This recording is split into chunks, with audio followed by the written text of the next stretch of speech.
8 everyday pantry items at Costco have been flagged for serious restocking problems, and a few of them might not show back up on warehouse shelves until 2027. I got this information from a source embedded inside Costco's supply chain operations. I went through every single item, cross-referenced it against USDA figures, trade filings, corporate bankruptcy records, and quarterly earnings calls. Everything checked out. And here is the thing that should concern you. This is not about one product getting hit by one problem. This is not a single supplier having a rough quarter. There are 4 separate economic forces crashing into the same grocery aisles simultaneously. The item sitting at number 1 on this list involves a product where America depends on foreign countries for more than 70% of its total supply. And the 2 mechanisms that kept it cheap just collapsed at the same time. We are going to work our way there. But first, understand what I mean by converging. These are not theoretical risks. These are confirmed trade actions, verified bankruptcy filings, published USDA data, and on-the-record earnings call disclosures. Every piece of information in this breakdown can be verified by anyone willing to spend the time digging through public records. Most people will not do that. That is the gap between the households that are ready and the households that get caught flat-footed. Here are the items, what is dragging each one off your shelf, and exactly how long you have before the window shuts. Number 10. Italian pasta. You just read that and rolled your eyes. Pasta? Really? That is the emergency? I get it. Pasta is the product you never even think about worrying over. It is stacked deep on every shelf in every store. $1 a box. Always has been. Always will be, right? That assumption is precisely why this item kicks off the list. Because that always there feeling is now running headfirst into trade policy that most people have zero clue about. Back in September 2025, the U.S. Department of Commerce dropped preliminary anti-dumping findings on 13 major Italian pasta manufacturers. Barilla, the biggest pasta company on the planet, was one of them. The proposed penalty was absurd. A 91.74% anti-dumping duty, layered directly on top of the existing 15% blanket tariff the administration had already slapped on European Union goods. Do the arithmetic on that. A $4 box of imported Italian pasta would have practically doubled overnight. Italian trade representatives went ballistic. They called it an existential crisis for a €671 million export industry. When the Commerce Department released final numbers on March 12, 2026, the rates dropped considerably. Garofalo came in at 7%. La Molasana landed at 2.65%. Barilla and 11 other producers got tagged at 5.21%. Sounds like a relief. It is not. Those revised duties still sit on top of the 15% U tariff that survived the Supreme Court's February 2026 ruling on IEEPA tariffs. Even after the reduction, every single box of Italian pasta crossing the border carries an effective import tax north of 20%. What does that look like at your Costco? The domestic brands, the Barilla boxes manufactured at plants in Iowa and New York, those are fully loaded on the shelves. But the imported Italian specialty shapes, the bronze die-cut varieties that grip sauce in a way domestic pasta cannot replicate, those spots are getting thin. In certain warehouses, you can already see the gap, where imported multi-packs used to be stacked 3 and 4 deep. Here is the psychology that works against you. Nobody panics about pasta. It is psychologically impossible to feel urgency about something that has been $1 a box your entire life. That complacency is exactly what creates the window for the people paying attention. The shoppers who understand trade policy are already throwing an extra case of the imported stuff into their carts, while there is still stock to grab. They are not hoarding. They are just doing basic math. At $6 to $8 per multi-pack, the downside of acting early is pocket change. A few bucks. The downside of acting late is losing access to brands and varieties that might not survive another round of duty reviews. And let me be blunt about something else. The domestic alternatives are fine. But if you have ever held a piece of bronze die-cut Italian pasta and felt the rough textured surface that grabs sauce in a way smooth extruded pasta never will, you know these are not interchangeable products. The difference is real, and the trade math does not care about your preference. Number 9. Canned tomatoes. Canned tomatoes look like the most bulletproof product in any grocery store. They are not even close. Canned tomatoes are getting hammered from 2 completely different directions within months of each other. And nothing in the canned goods aisle has absorbed this kind of double impact in decades. On July 1st, 2025, Del Monte Foods, a 139-year-old company responsible for Del Monte canned vegetables, contadina tomato products, and collagen broth. Filed Chapter 11 bankruptcy in the District of New Jersey. Over $1 billion in liabilities. More than 10,000 creditors. By February 2026, the bankruptcy court approved the sale of Del Monte's core business to Fresh Del Monte Produce for around $285 million. That might sound like a lifeline, but a bankruptcy sale at that scale triggers factory shutdowns, packaging line closures, and supplier contract renegotiations that bleed into every private label deal the old company had. That includes the contracts putting Kirkland-branded canned goods on Costco shelves. Del Monte was already behind the disappearance of Kirkland's signature red grapefruit cups in summer 2024 when packaging lines went dark. Now the same domino effect is running through the tomato and vegetable product lines. Then, the second hit landed. The Canned Manufacturers Institute flagged in January 2026 that the Midwest aluminum premium had crossed $1 per pound for the first time, pushed there by Section 232 tariffs, holding at 50% on steel and aluminum imports. The American Action Forum reported in April 2026 that tariff costs on critical tin plate imports had spiked to nearly 6 times the level from a year earlier and more than 12 times higher than 2018. Campbell's disclosed on an earnings call that tariffs would tack roughly 4% onto its cost of goods sold in 2026. Conagra's CEO said tariffs and inflation would pile over $200 million in annual costs onto the company. Think about the anatomy of a can of tomatoes. The label, the steel body, the tin coating, the lid. Every single component just got more expensive at the exact moment the company making many of those cans went through a bankruptcy fire sale. Grab an extra case of crushed tomatoes and 1 case of diced on your next run. At $8 to $10 per flat, that covers a full season of pasta sauce, chili base, and soup before the renegotiated contracts hit your receipt. Quick reminder, if this is landing for you and giving you a clearer picture of what is happening in the supply chain, smash that like button, drop a comment, and subscribe so you do not miss the rest of this breakdown. Number 8. Canned tuna. Nobody gets excited about canned tuna. It lands in the cart out of obligation. Cheap protein, long shelf life, gets the job done. But the trade machinery underneath your can of tuna is more layered and more fragile than almost anything else in your pantry. And in 2026, every single layer is buckling. America imports roughly 3/4 of all the seafood its citizens eat. For canned tuna specifically, U.S. Customs and Border Protection set a 2026 tariff rate quota just above 16.3 million kilograms. Within that quota, imported tuna enters at 6%. The second that cap fills, and it fills every single year, the rate doubles to 12.5% overnight. That covers just the fish inside the can. The can itself gets hit with Section 232 tariffs on aluminum and tin plate steel at 50%. Which the Supreme Court left fully intact. The oil or water the tuna is packed in, the cardboard sleeve on the multi-pack, the shrink wrap holding the bundle together, each of those components may originate from a different country with its own separate tariff schedule. One $2 can of tuna at Costco carries trade exposure from a minimum of 3 distinct tariff regimes before it reaches your shopping cart. Gordon Food Service noted in May 2026 that seasonal labor shortages in Alaska had throttled new production, keeping canned and pouched seafood supplies constrained and prices elevated. The USDA's June 2026 food price outlook showed fish and seafood up 1.2% in just the single month from April to May. BL's data had seafood running 3.1% higher year over year. Pick up a can of tuna and flip it over.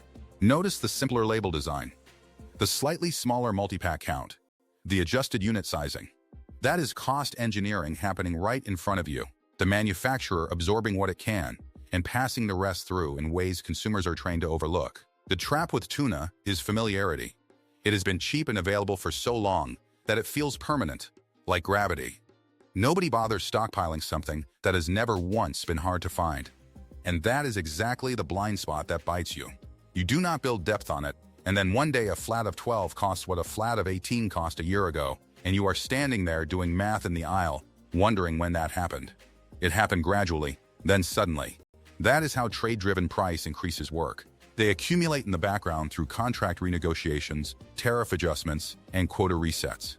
By the time the new price tag shows up on the shelf, the move already happened months ago in a filing most consumers never read. Grab 2 extra Kirkland multi-packs of Chunk Light tuna this month. At $15 to $17 per case, you are banking over 60 grams of protein per can at a price point that the tariff math says will not hold past this quarter. Number 7. Olive oil. Walk into any Costco in the country, and you will find the Kirkland Signature Organic Extra Virgin Olive Oil sitting there in a 2-liter jug for around $21. It consistently tests as one of the best olive oils available at any price. That jug is under more threat than nearly anything else in the building. Spain produces roughly 45% of the world's olive oil, and Spain is in serious trouble. A brutal multi-year drought across the Mediterranean slashed olive yields by at least 10% starting in 2022. Wholesale Spanish extra virgin prices peaked at over $11 per kilogram in 2024. By early 2026, prices had retreated to around $7.66 per kilogram, and buyers exhaled. They should not have. Spain's Olive Production Association issued an urgent warning in May 2026. Nearly 70% of the entire 2025-2026 season's output, roughly 880,000 tons, had already been sold in just 7 months. Early field assessments now project a 37% drop in flowering fertility for the upcoming 2026-2027 harvest. On top of that, a major storm named Claudia tore through Andalusia's olive-growing belt in November 2025, knocking olives to the ground before they could be harvested, cutting volume and driving up costs for farmers already running on razor-thin margins. Meanwhile, Greek export prices tripled over a 5-month window, jumping from under $5 per kilogram in December 2025 to over $13 by May 2026. That kind of spike historically foreshadows broader Mediterranean price surges. And Italy's Food Fraud Enforcement Agency disclosed in May 2026 that a sting operation called Mamma Mia seized over 351,000 liters of Spanish and Greek oil that had been fraudulently labeled as Italian origin. When the price gap between origins stretches that wide, fraud floods every gap in the system. Consider what olive oil actually means in your kitchen. It is not a condiment you add at the end. It is the foundation of nearly every meal you cook. It is the first thing that hits the pan. It is the base of your salad dressing. It is what you drizzle over bread when company comes over. It is the smell that tells your family dinner is starting before you say a word. Losing access to affordable, high-quality olive oil changes the texture and taste of your entire cooking life. That $21 2-liter jug at Costco reflects a price point that Costco's strict 15% maximum markup rule might not be able to sustain if the 2026-2027 harvest comes in as bad as the field projections suggest. And here is the thing people forget about olive oil. It stores beautifully if you keep it sealed in a cool, dark cabinet away from heat and light. A second jug bought now and stored properly will be perfectly good 6 to 8 months from now. Buy a second jug, put it in the back of a cupboard, and you have hedged against a price move that the agricultural data is already screaming about. If you are getting value from this, take 1 second to like, drop a comment telling me which item caught you off guard, and subscribe so you get the next one. Number 6. Chocolate products. You know chocolate matters to your household, even if you do not think of it as a pantry essential. Baking chocolate, chocolate chips, chocolate-covered almonds. The snacks everyone grabs without a second thought. Costco has been quietly yanking its own Kirkland chocolate products from shelves, one after another, and the reason is not going away. In 2024, cocoa prices exploded nearly 200% year over year. Poor weather, disease, and insect damage hammered West Africa's cocoa belt, which produces the bulk of global supply. Costco has a strict internal policy. No Kirkland product gets marked up more than 15% over cost. When cocoa hit those levels, the Kirkland semi-sweet chocolate chips would have needed a price tag around $16.99 per bag to maintain that rule. Nestle Toll House was sitting at $15.48. That completely destroys the Kirkland value proposition. So Costco pulled them. A warehouse assistant general manager confirmed this logic directly in response to a customer complaint. If the Kirkland version cannot beat or at least match the national brand on price, Costco will not stock it. The chips disappeared first. Then the Kirkland thin and crispy chocolate chip cookies followed because they used those same chips. Then the Kirkland chocolate almonds, which had been $12.99 for a 3-pound bag, climbed to $18.99, then hit $24.99 by December 2025. That is nearly double in 2 years. Check your pantry right now. Look at whatever chocolate you have and note the expiration dates. That is your countdown clock. Cocoa prices have stabilized slightly in early 2026, with some expanded West African output coming online. But analysts say the structural issues, aging trees, climate chaos, disease vulnerability, point to continued inflation, not relief. If you bake or your household burns through chocolate snacks, buy a case of Nestle Toll House chips at Costco now and grab a bag of chocolate almonds at the current $25 price before it moves again. The Kirkland chocolate chip bags are not projected to return until cocoa stabilizes, and nobody in the industry expects that before mid-2027 at the absolute earliest. Number 5. Tin sardines have managed something no other canned protein in your pantry has achieved. They are simultaneously harder to catch, harder to import, and more expensive to package, all from 3 completely separate directions at once. In April 2026, the International Council for the Exploration of the Sea set Spain's Iberian sardine allocation at 16.8 million kilograms, a 2.79% reduction from the prior year. That sounds minor. It is not. Spain's canning trade group warned the quota falls short of what the sector's processing lines actually need, especially in the Cantabrian Northwest region, where cuts have been sharpest. Spain's canning industry encompasses more than 250 companies generating over 14 billion euros in revenue, all of them dependent on a continuous sardine supply to keep factories running. Making it worse, Morocco, which has historically supplied between 64 and 94% of Spain's frozen sardine imports, suspended frozen sardine exports. That one move choked the supply pipeline for canned sardines across southern Europe, and the ripple reached American shelves because Spain and Portugal are primary sources for the premium tinned fish brands sold at Costco and other U.S. retailers. Layer on the third force. Every single tin of sardines packed domestically or imported in aluminum runs straight into the same Section 232 tariff wall, hitting all canned goods on this list. 50% on imported aluminum, with the Midwest premium above $1 per pound. That small, compact tin you pull off the shelf, with the oil catching light when you pop the lid and the fish packed tight inside, carries the combined weight of a collapsed import pipeline, a quota reduction, and a packaging tariff. Sardines are the product that preparedness-focused households discover last because they seem outdated, unsexy, easy to skip. But gram for gram, sardines deliver one of the most complete nutritional profiles available in a shelf-stable format. Omega-3 fatty acids, calcium from the bones, high-quality protein, all in a package that keeps for years. If your Costco stocks them, buy an extra flat. At $12 to $15 per case, you are locking in one of the most efficient proteins on the market before the quota cuts. The import suspension and the packaging tariffs finish their work. Real quick, if you have made it this far, you clearly care about protecting your household. Hit like, leave a comment, and subscribe. It takes 2 seconds, and it helps this reach more families who need to see it. Number 4. Canned and frozen beef products. Here is a fact most people have no idea about.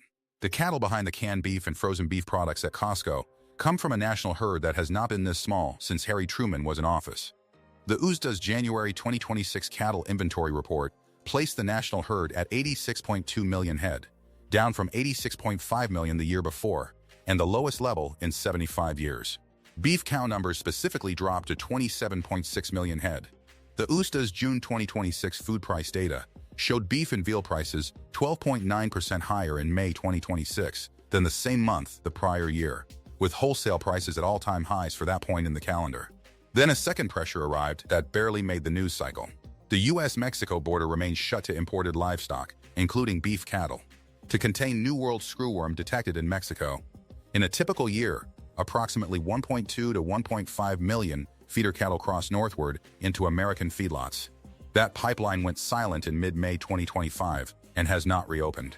The American Farm Bureau Federation stated this constraint will keep feeder cattle prices elevated straight through 2026 and into 2027.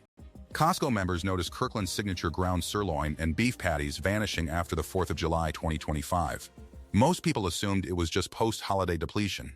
Most stores never restocked them.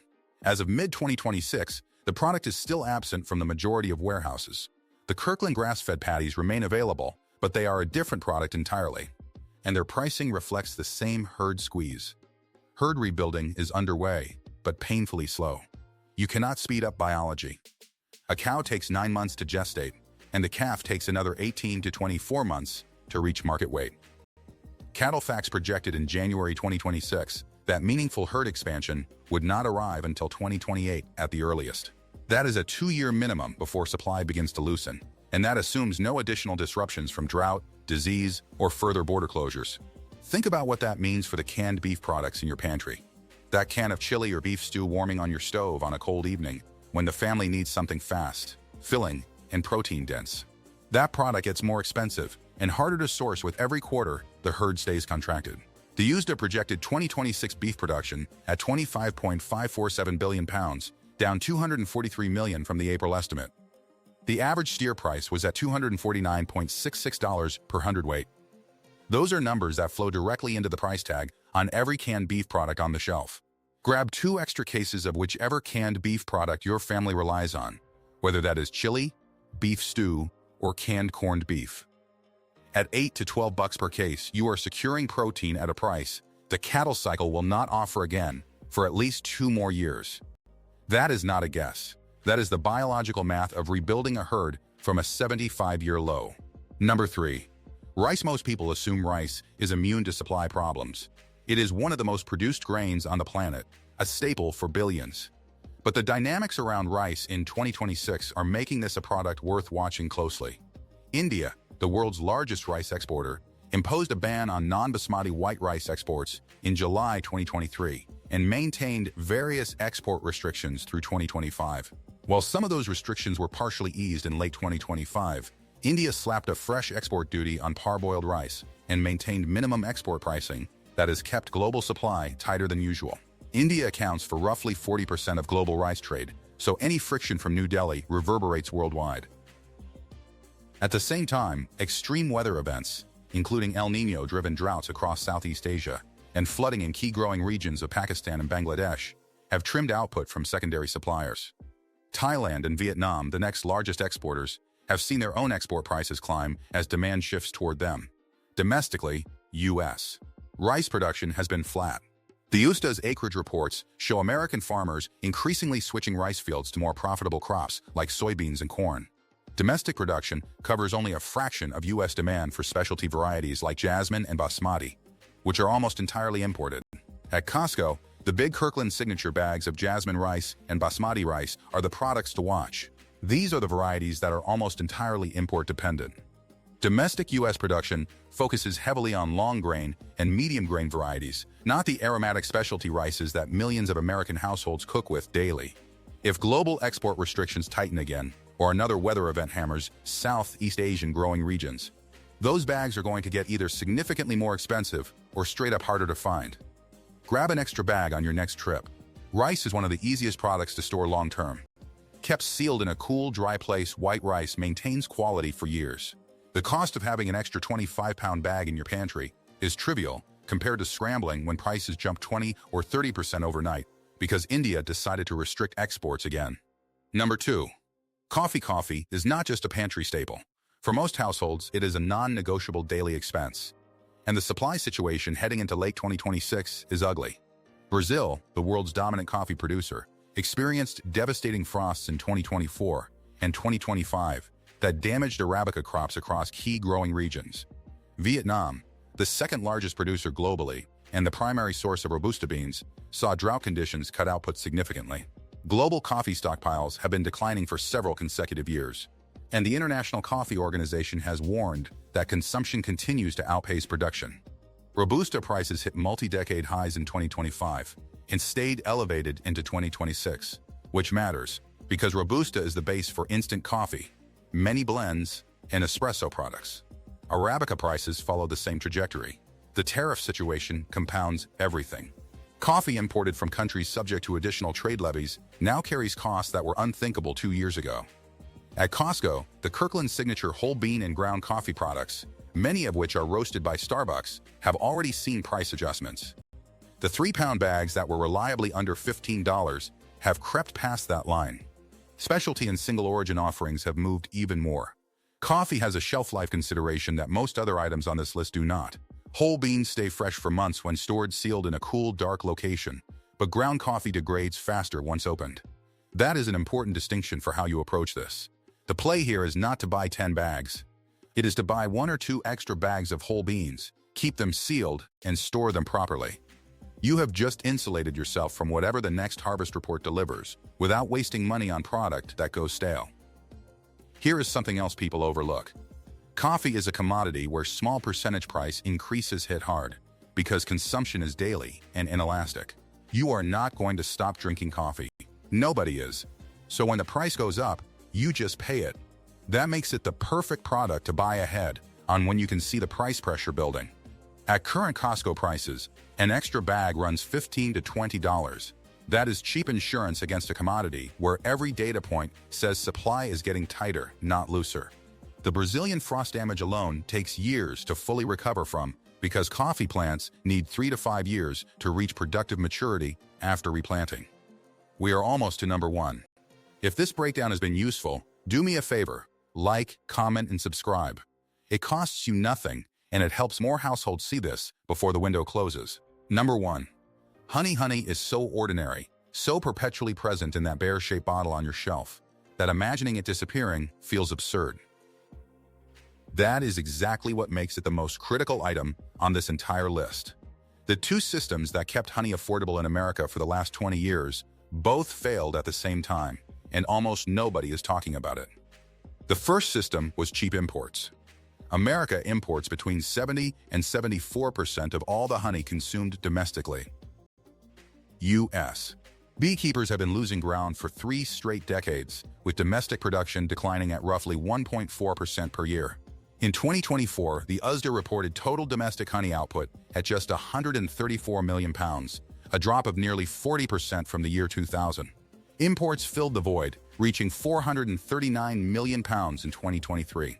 The 4 biggest exporting nations, Argentina, Brazil, India, and Vietnam, accounted for about 80% of those shipments. Then the Department of Commerce brought the hammer down. Anti-dumping duties were first imposed on all 4 countries in June 2022. But the July 2024 administrative review cranked the rates to punitive levels. Argentina's duty leapt from 16.9% to 58.34%.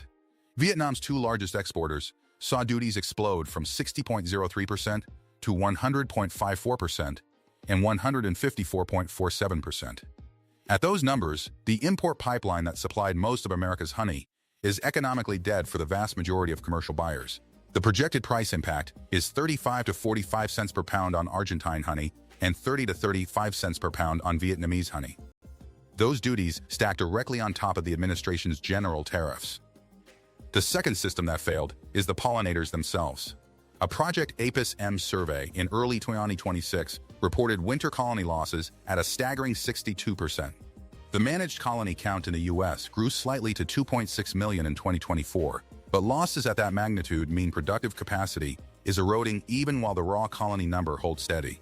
The domestic price of honey through all outlets averaged $2.52 per pound in 2023. Imported honey came in at 84 cents to $1.55 before duties. American beekeepers cannot compete with sub-dollar honey, and now the duties have eliminated that sub-dollar supply. But domestic production is nowhere near large enough to close the gap. Hold a jar of honey up to the light. Watch it move, thick and slow, catching every color behind it. That jar represents the output of a pollination system in decline and a trade framework in upheaval. And most families own exactly 1 bottle with 0 backup. Congress introduced the Honey Integrity Act in 2026 to establish uniform identity standards. But here is the cold truth. Legislation does not produce bees. Laws do not pollinate crops. And no act of Congress fixes the structural import dependency that subsidized American honey prices for 2 straight decades. The Honey Integrity Act addresses labeling and fraud. It does nothing about supply volume. And there is one more layer most people miss entirely. Honey fraud is one of the most prevalent forms of food adulteration on the planet. Honey gets cut with corn syrup, rice syrup, and other cheap sweeteners, then relabeled and sold as pure. When legitimate supply tightens and prices rise, the incentive for fraud multiplies. The jars on your shelf right now, especially the cheaply priced blended imports, may not even be what the label claims they are. That is not speculation. It is a well-documented enforcement problem that the USDA, EFTA, and international food agencies have been fighting for years. Buy 2 extra jars of raw domestic honey, not the blended imported kind, on your next trip. A 32-ounce jar runs $12 to $15 at Costco. Honey stored properly does not spoil. It literally lasts indefinitely. There is no downside to having extra. And the cost of showing up one day to find the shelf stripped bare, and the only remaining options being mystery origin blends at double the price, is far worse than the $15 it takes to act now. The bigger picture, these are not 10 isolated problems. They are one enormous pressure manifesting across 10 different aisles at the same time. Steel and aluminum tariffs at 50% are hammering every canned product on this list. Anti-dumping duties are simultaneously squeezing honey, pasta, and imported proteins. A national cattle herd at its lowest point in 75 years is choking every beef product in the warehouse. Climate-driven harvest failures are gutting the raw supply of goods America cannot produce domestically. Coffee and rice, two of the most consumed commodities on the planet, are both under structural strain from weather, export restrictions, and declining acreage. All of it is converging at once, landing on the same household grocery bill. Start with the two items moving fastest: honey and olive oil. Get those secured this week. Next, hit the canned proteins, tuna, sardines, beef, across your next 2 or 3 trips. Then round out the staples, tomatoes, pasta, chocolate, rice, and coffee over the rest of the month, when the honey shelf is down to 2 jars where there used to be 15. The household with 3 jars in the cabinet will drizzle it on toast the same way they always have. When the olive oil jug climbs past $28, the household with the backup will pour without flinching. When coffee hits $25 a bag, the family with an extra bag in storage will brew their morning cup without a thought. Calm, steady, ahead of the curve. None of this requires panic. None of this requires emptying your savings account at the warehouse. This is about adding 1 or 2 extra units of key items across a handful of trips, spending an extra $40 to $70 total, and giving yourself a buffer that most households will not have. The math is simple. The cost of being early on any of these items is pocket change. The cost of being late is either paying substantially more or not finding the product at all. And I want to address the people who will say this is fear-mongering. Every single data point in this breakdown comes from a verifiable public source. USDA reports, Commerce Department filings, corporate earnings calls, bankruptcy court documents, international trade body publications. This is not speculation or rumor. It is reading comprehension applied to supply chain data. If you do not want to act on it, that is your right.